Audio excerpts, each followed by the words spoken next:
Hi guys and welcome back to Tarot Page Philippines. So, this video, gawin natin yung weekly horoscope para po sa may mga Sun, Moon at Rising na Scorpio for December 15 to 21. So, kung bago po kayo, subscribe, like, and share. Kung hindi mo alam yung Sun, Moon at Rising mo, sa end ng video may link tayo para mapanood mo. Readings are for guidance purposes. Use your free will wisely. Kung gusto mong mapanood yung upcoming nating predictive readings, i-click mo yung join button sa baba. Or if you want to support our channel, pwede mo i-click yung ating thanks button. At asan yung patungan ko? So, Scorpio, kamusta ka ba? Habang hinahanap ko siya. Ayun. So, we have here is number 36. Come to life. I'm come to the edge. Scorpio, stay put ka muna. Huwag kang medyo nagmamadali sa mga plano mo. Although yes, andun yung point, bakit ka? Ayan, andun yung point na gusto mo talagang magkaroon ng major changes sa'yo. Pero, sabi nga nila patience is a virtue. Kailangan mong hintayin or magkaroon ka ng moment. Medyo hintayin mo yung mga next moves. Kumaga, ano tayo? Kalma lang muna tayo. Kasi, tawag dito, pag minadali mo to, yung mga plans mo, it will fall apart, diba? Parang sa mga surgery, may mga procedure, sabi nung kilala kong doktor, may mga procedure na hindi dapat minamadali. You need to allow yourself to take the time. Kasi kung hindi, magkakaroon ng problema along the way. So, medyo, isa sa mga kailangan mong matutunan talaga ngayon is paano magkaroon ng patience, paano maging kalma, paano mo bibigyan ng time yung sarili mo to be, hindi ka maapektuhan, hindi ka masyadong natataranta. Kasi one thing na pwede mong gawin is redirect yourself doon sa ibang mga bagay na kailangan mong bigyang pansin. Now, ano ba yung crossing mo ngayon? Okay. Number 39, new life.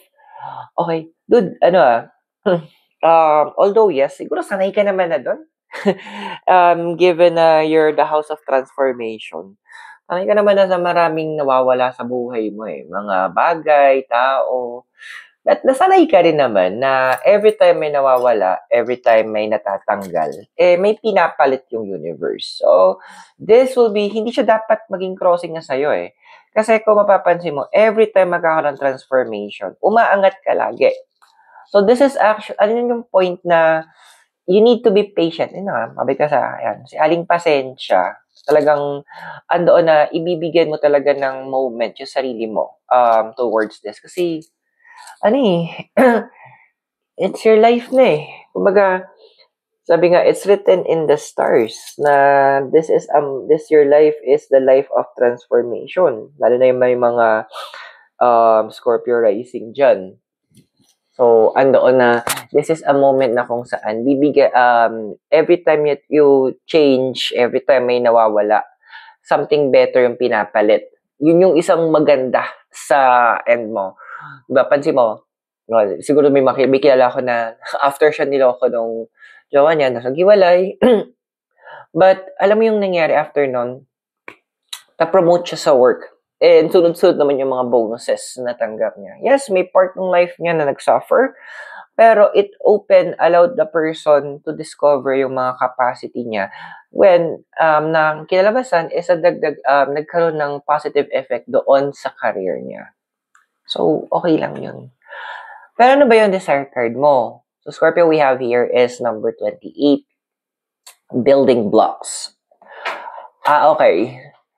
So, well, I think ito yung isa sa mga nakikita ko in terms of sa mga single na parang hindi nyo na masyadong ina-expect that yung romance na lalapit sa inyo. Parang andun yung point na, meron, wala, kung wala.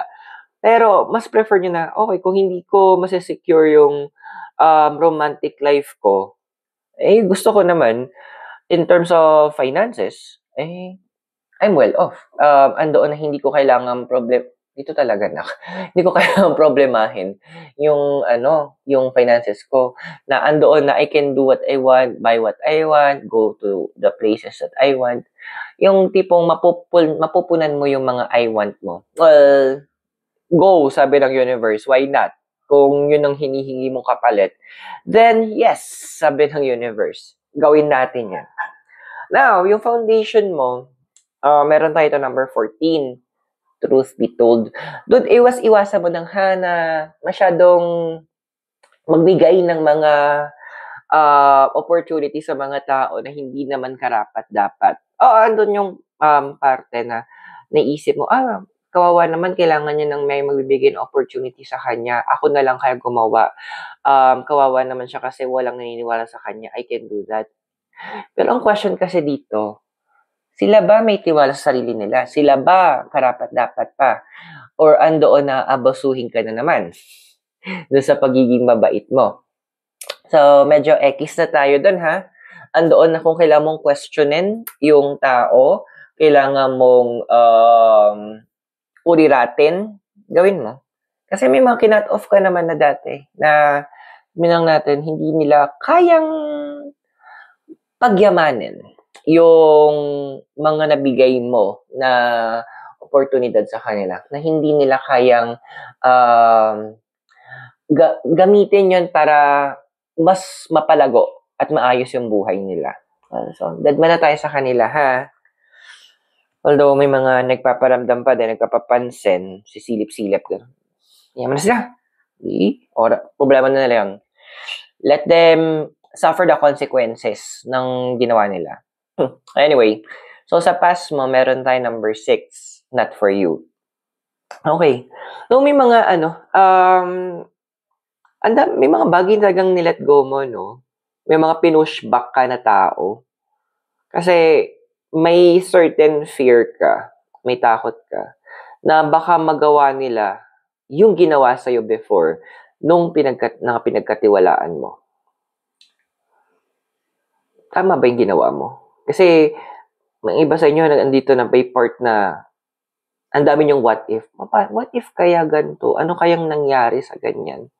So, that is already a sign na alam mo sa sarili mo, you did something wrong. Although, madala yung iba sa inyo, pinipilit nyo sa inyo, hindi, okay lang yan, kasi ganito, kasi ganyan. Kumaga, sinapsychologize nyo, pinipilit yung bigyan ng meaning yung mga bagay-bagay. Pero, alam mo sa sarili mo, deep inside your heart, hindi mali So, andoon na, medyo, let's learn from that mistake that we did, sabi nung card. Now, kasi in the future, ito, well, buti naman, gagawin mo siya. We have here is number 21, clean it up. Literal. Ang dami mong aayusin sa sarili mo habang hinihintay mo yung next move. Kumbaga yun, di ba, parang sa mga atleta, bago sila sumabak sa pambansang laro or sa Olympics, grabe yung training nila, grabe yung preparation nila, yung sacrifices nila to be that best version for that one moment. Para makuha nila yung glory nila, yung winnings nila, is ganun-ganun na lang. Ganyan yung gagawin mo ngayon. You will be in preparation. Hindi mo lang ipe-prepare yung heart mo, pero ipe-prepare mo din yung knowledge mo, yung skills mo, as in the whole 9 yards, everything about you. Andoon na magre-repaso ka talaga. Kasi alam mo, you will have that one moment. Diba? May alam yung kantang, give me that one moment in time. Well, here it is. So, kung nakaka-resonate ka sa links natin, I invite you to subscribe, like, and share para may mga future videos natin. And if you want to watch our upcoming predictive readings, i-click mo lang yung join button sa baba. For now, tuloy natin reading mo. Okay. So, your physical environment we have here is number 25, round and round. O, diba? Sinira ng universe yung pattern na nakasanayan mo. Binago ng universe yung mga kaganapan sa life mo. Kasi kailangan mo ng breakthrough eh. And huwag ka nang magtaka na ganito yung ginagawa ng universe because this is who you are. ikaw yung ano namin, transformer. Ikaw yung nag-transform. You are the one na you can transmute. Lahat ng negative, nagagawa mong positive. Lahat ng pangit, napapaganda mo. Pero andoon yung point na kailangan yung process na yun dumaan sa buhay mo. Maging parte ng buhay mo. So, it's okay na ang daming hindi nagtatagal sa life mo. Yes, may mga babalik, mga old connections, maybe old friends, kamustahan. Pero andoon na your life will be in constant change. Yung pattern na gusto mo sana na paulit-ulit, sorry my dear, hindi siya ibibigay. Andoon na, may iba nga sa inyo, hindi kayo, andoon na parang feeling nyo, you need to change residence eh. Go! Kung yun yung guidance ng universe sa inyo, doon ka dinadrive ng universe, then, so be it. Diba? Ay? Nawaan ko lang. Ayun. So, now, yung emotional environment, meron tayo dito is number 46, regeneration. Okay. So, andito yung point na, babalik tayo ulit. You need to learn paano mo kontrolin yung sarili mong emotions. Why? Kasi, my dear, andito na pinapakita ng cards na masyado kang nadadala sa mga nangyayari. And andoon na, ito, isang paalala din sa'yo huwag may compare yung sarili mo sa iba. Magkakaiba tayo. May iba ang timeline ng universe sa kanila, iba naman yung sa'yo. This is your time to prepare for your Olympics. This is your time to prepare for that one moment in time. So, ito na yung time, ito na yung oras to train yourself. Starting with your emotions, paano mo kokontrolin, paano mo to mapapasol sa'yo. Kasi at the end of the day, you are the captain of the ship. You are the master of your soul. Maasa ka pa rin, no? Hopes and fears mo. Soulmate. Alam mo yun, eto i-correct natin yung concept about soulmate. Hindi naman pag sinabing soulmate is jowa agad or asawa. It could be someone na andoon na kung kompleto ng part ng pagkatao. Example, si Mira, soulmate ko to. Kasi, kinakomplete niya yung isang part ng life ko. So, that is a soulmate. So, yes, naghahanap ka pa rin ng moment ng ganon na someone who will listen, alam yung naramdaman mo, yung tipong kahit hindi ka magkwento, alam, nadadama yung pinagdadaanan mo. And the universe will provide people na sa buhay mo to help you with it. Now, in your future, we have here is number 7, to the sea. Yung pa rin, diyan ka muna. Hanggat walang binibigay na instruction ng universe sa'yo, stay put ka lang. Huwag ka makulit. Kasi pansin mo, pag minamadali mo yung mga bagay, ang pangit nung kinakalabasan. Sabi nga it's better to build a strong foundation rather than to rush things, di ba? So, with the card of to the sea, andun yung may mga plans kayo to move to a different work or umalis kayo para gawin to. Dahil, huwag muna. Because this is a moment kung saan you need to be grounded in where you are at right now.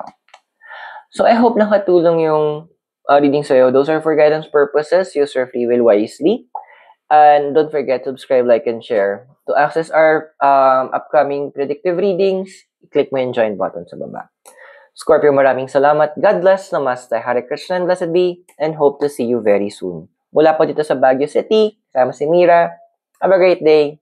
Bye for now.